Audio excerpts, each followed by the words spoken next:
మన Tollywood star heroine నిత్యా మేనన్ గురించి ప్రత్యేకంగా చెప్పాల్సిన పని లేదు. అలా మొదలైంది సినిమాతో తెలుగు ఇండస్ట్రీకి ఎంట్రీ ఇచ్చి తన మొదటి సినిమాతోనే మంచి ఫేమ్ ని సంపాదించుకున్నారు.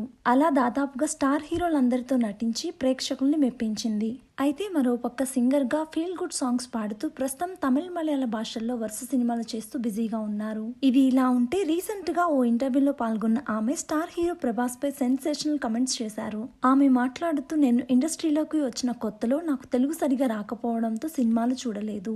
అయితే కెరీర్ మొదట్లో నన్ను ప్రభాస్ గురించి అడిగారు, కానీ నాకు తెలియదని చెప్పాను. దీంతో నేనేదో తప్పు చేసినట్లుగా చూశారు. నాపై విమర్శలు కూడా చేశారు. ఆ విమర్శలపై నేను చాలా హర్ట్ అయ్యాను. అలాగే నాపై ట్రోల్స్ కూడా చేశారు. అవి చూసి నేను ప్రతిరోజు ఏడ్చేదాన్ని. అలా కొన్ని రోజులు నరకం అనుభవించాను. అయితే ఆ ఇష్యూతో నిజాయితీగా అన్ని చోట్ల ఉండకూడదని, ఎక్కడ ఎలా ఉండాలో అలాగే ఉండాలని తెలిసింది. ఇప్పటికీ ఆ ఇష్యూ నన్ను ఎంతగానో బాధ పెడుతుంది అంటూ తెలియజేశారు. ప్రస్తుతం ఆమె చేసిన కామెంట్స్ నెట్టింట వైరల్ అవుతున్నాయి. మీకు ఈ వీడియో నచ్చినట్లయితే లైక్ చేసి ఇలాంటి మరిన్ని లేటెస్ట్ అప్డేట్స్ కోసం మన ఛానల్ ని తప్పకుండా సబ్స్క్రైబ్ చేసుకోండి. Thank you for watching.